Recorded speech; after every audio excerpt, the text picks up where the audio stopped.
O sofrimento do Filho de Deus. A taça da ira de Deus tremeu nas mãos do Salvador, ao ponto do Filho de Deus dizer, adiantando-se um pouco, prostou-se sobre seu rosto, orando, dizendo, meu Pai, se é possível, passa de mim esse cálice. Todavia, não seja como eu quero, mas sim como tu queres. Quando a taça da ira de Deus, que Jesus teria que beber aquela taça, ele exclamou, né? Pai, se for possível, Pai, passa de mim esse cálice. Todavia, não faça aquilo que eu quero, mas aquilo que tu queres. Mas não tinha outro meio. A única forma era o Senhor Jesus pagar o preço. Ou ele pagaria, ou a raça humana estaria perdida. Ali estava a nossa salvação, né? Em jogo. A natureza humana de Cristo quase não resistia. Mas a Bíblia diz que o Senhor Jesus estava cheio do Espírito de Deus. Por isso é que ele venceu. Lá em Isaías 61, verso 1, diz assim, o Espírito do Senhor está sobre mim. Jesus foi ungido com o Espírito Santo, com o Espírito de Deus. Jesus era um homem de carne e osso e ele precisava também de receber o batismo com o Espírito Santo. E lá Isaías 61, 1 fala que ele recebeu. Lá no batismo desceu sobre ele uma luz gloriosa no formato de uma pomba, que era o símbolo do Espírito dele, Espírito Santo. E o Espírito Santo apoderou do Senhor Jesus. E Deus deu ele porção dobrada do seu Santo Espírito, ao ponto dele resistir os ataques de Satanás. E a agonia do Senhor Jesus não foi tanta dor física. O que causou maior danos ao Senhor Jesus foi a dor mental, né? A morte do Senhor Jesus foi terrível.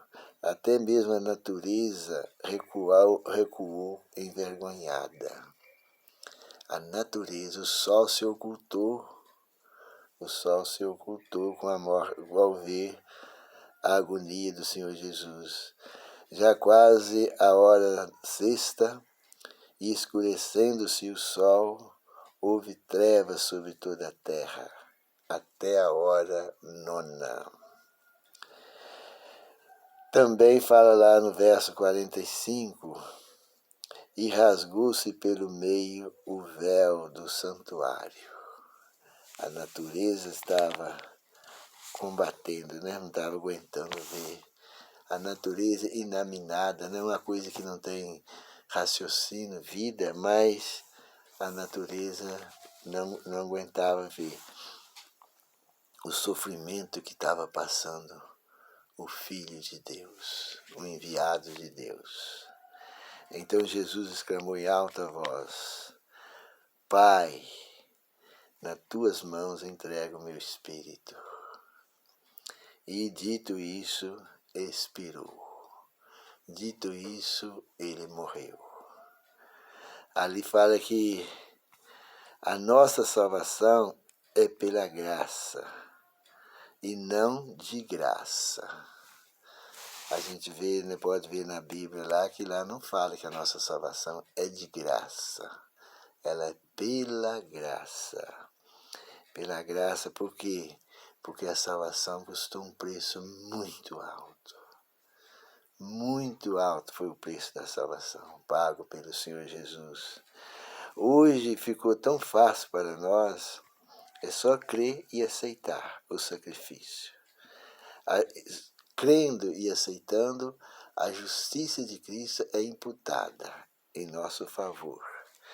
E ao olhar para nós, o Pai não vê mais a nossa justiça humana, que é trapo de imundícia. Ele vê a justiça de Cristo como se fosse a nossa justiça. E com isso nós se tornamos filhos de Deus. Uniu com Jesus, une também com o Pai. Porque com uma mão divina, Jesus segura a mão de Deus. E com a mão humana, ele segura a nossa mão. E nós se tornamos agora um com Deus, filhos de Deus. Esse é o plano da redenção. É o plano o mais glorioso plano.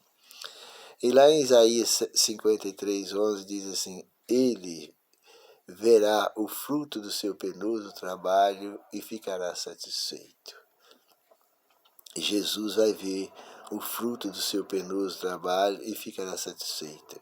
O meu servo justo, com o seu conhecimento, justificará muitos, porque as iniquidades dele levará sobre si. O Senhor Jesus tirou a iniquidade de nós e agora ele vai colocar ela sobre a cabeça de Satanás, que é o originador do pecado, é o mentor do pecado, ele que é o causador do pecado. Então o Senhor Jesus tira os nossos pecados, coloca sobre Satanás, e Satanás vai ser queimado, destruído com os nossos pecados. Agora, aqueles que não se arrependerem de seus pecados, não aceitar o Senhor Jesus, não fizer um concerto de paz com Deus, abrir o coração, essas pessoas, elas mesmas vão pagar pelos seus próprios pecados. Essas vão ver o que o Senhor Jesus sofreu na cruz. O que o Senhor Jesus sofreu nesse mundo por nossos pecados. Porque a pessoa que não for salva pelo sangue de Jesus, pela graça de Cristo, elas vão ter que pagar os seus próprios pecados. Porque o salário do pecado é sofrimento e morte. Por meio do sacrifício do Senhor Jesus, Deus o Pai pode agora ser justo e ao mesmo tempo justificar o pecador.